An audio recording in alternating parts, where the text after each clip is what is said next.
La socióloga Jenny Zúñiga de la Universidad Católica Andrés Bello, analista, conferencista e investigadora en temas muy particulares para el momento en que vive Venezuela. Tema del empleo, la precariedad del empleo, cómo hace la gente para vivir. Ahora estamos hablando de posibles escenarios de salida para esta situación. Las elecciones, como decíamos aquí hace unos minuticos, son una opción en el mapa, en la hoja de ruta para los venezolanos. En lo personal a mí me preocupa a veces el síndrome del condominio.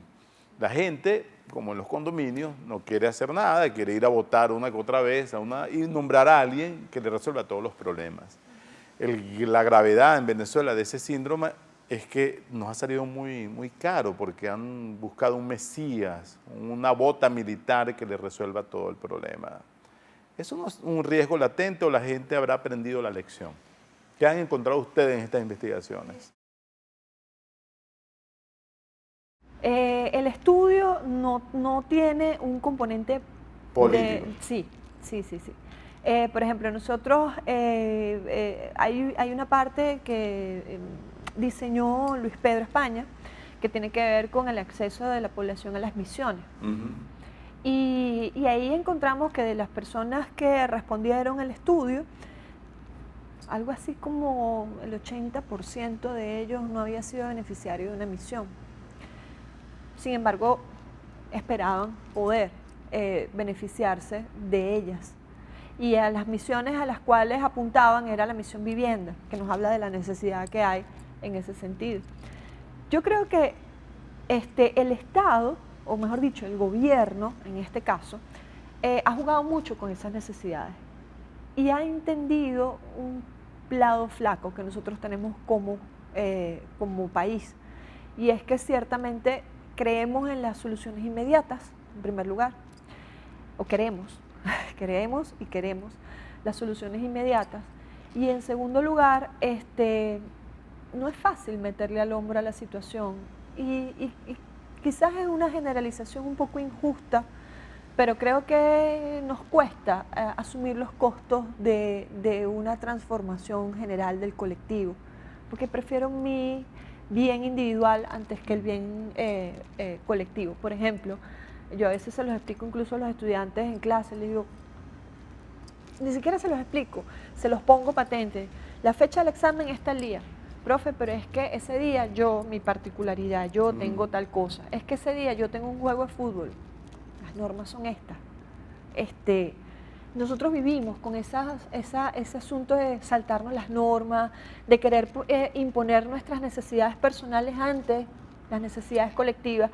Yo no estoy tan segura de que nosotros hayamos aprendido esa lección y yo creo que nos faltan unos cuantos golpes para aprenderla. Entonces, cuando hablamos de lecciones, yo siento que ahí todavía hay mucho que aprender. O sea, ¿en qué sentido? En el sentido de que así el gobierno nos cambie las bases de población, que eso es parte de lo que está ocurriendo en este momento y una denuncia grave, realmente lo es, sobre las bases de los totales de población que se utilizan para el cálculo del número de diputados que se van a elegir en determinados circuitos.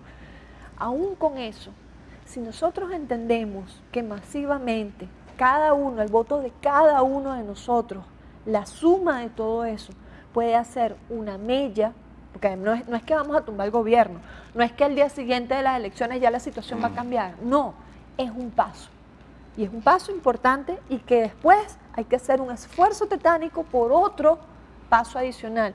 Si nosotros como país no entendemos eso, no vamos a salir adelante. Ahora, por estos días, en lo particular, he apreciado un aumento, un clima de negativismo, de pesimismo en la sociedad venezolana.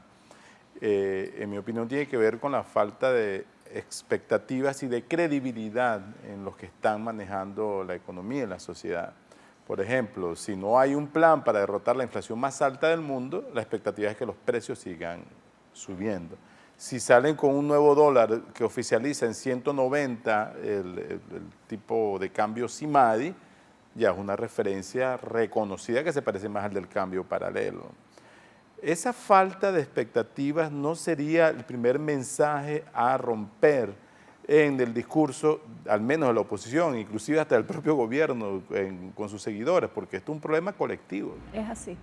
Es así. El otro día alguien me preguntaba, bueno, ante este panorama tan negro, porque ciertamente a veces confieso que personalmente me siento mal, porque a veces uno llega con tan malas noticias en todos los sentidos, Claro. cuando presenta este tipo de información.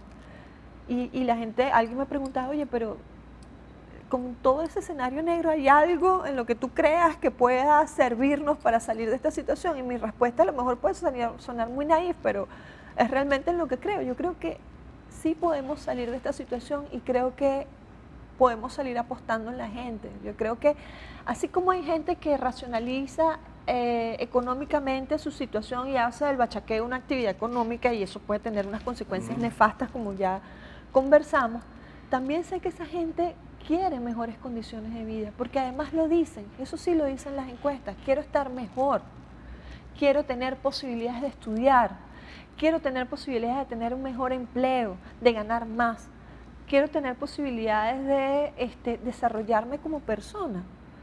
Y a eso hay que apostar. Lo que tenemos que entender es el cómo hacerlo. Ese cómo es un sacrificio, ese cómo es a largo plazo. Ese cómo y ese sacrificio es con pequeños pasos, pero pasos seguros que me permitan la sostenibilidad de esa situación. Eso es lo que yo creo que no hemos aprendido. Y esa frustración, ciertamente hay que romperla, pero hay que romperla ¿cómo? Entendiendo que, repito, no nos van a solucionar de inmediato los problemas, sino que si nosotros hacemos cosas, puede cambiar esa situación. Hay una cifra por allí que me llama la atención, creo que la encontraron ustedes en ese estudio. 3 universidades de Venezuela hicieron un análisis de las condiciones de pobreza y empleo en Venezuela, condiciones sociales, en fin, un estudio muy importante. La Universidad Central, la Católica, donde trabaja Jenny, y la Metropolitana. No, la Simón Bolívar. La Simón Bolívar, perdón. Solo entre 20 y 25% de los jóvenes decían que se querían ir del país, ¿es cierto? Ese es otro trabajo. ¿No está incluido en este estudio? No. Nosotros, es un estudio solo de la Universidad Católica, que fue una encuesta sobre juventud. También, a falta de una fuente oficial sobre el tema, la Universidad Católica llevó adelante este trabajo y recogió información para el país sobre las condiciones de los jóvenes en Venezuela. Si uno revisa, por ejemplo, otros países latinoamericanos, encuentra que han habido repetidas encuestas para este sector de la población. En el caso de Venezuela, la última que se hizo fue en el año 93 y no se había repetido. Tenemos 20 años sin contar con información especializada sobre ese sector de la población. Sector que de paso es importantísimo porque son, no lo digo con el eslogan, son el futuro del país, sino que literalmente si nosotros no apostamos en este momento al recurso humano que tenemos, la coyuntura demográfica de la cual no hemos hablado, sí, pero exactamente, la coyuntura demográfica que apunta a que vamos a comenzar a envejecer como población nos va a llevar por delante. O sea, nosotros tenemos que preparar el recurso humano en materia de educación y en materia de empleo, es lo único que nos va a garantizar nuestro futuro. En ese estudio sí hay preguntas sobre expectativas migratorias y el 22-23% de los jóvenes decían que en algún momento habían pensado en la posibilidad de emigrar. Para algunos puede resultar un porcentaje bajo porque a veces uno tiene la idea de que hay una estampida de gente que se está yendo del país.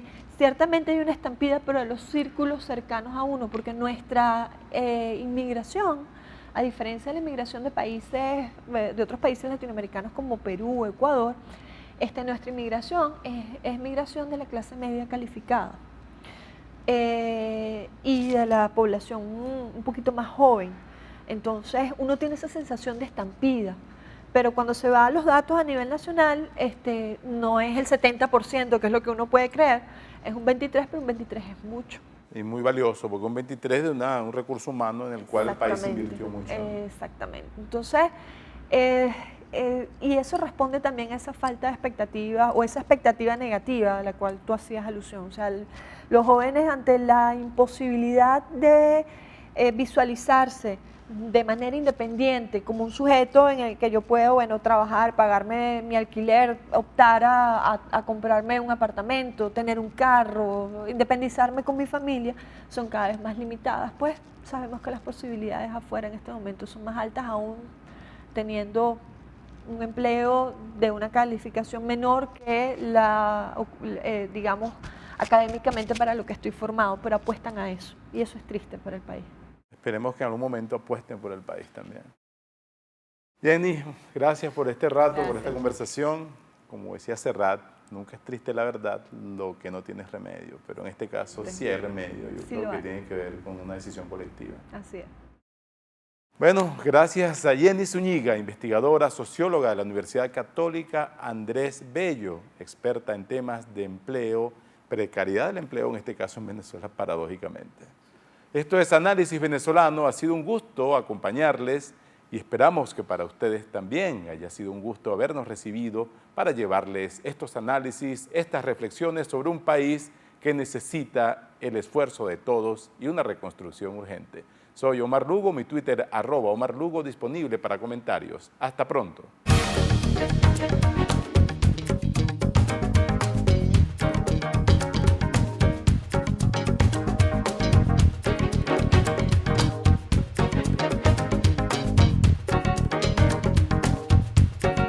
Quality Engines, elestimulo.com presentó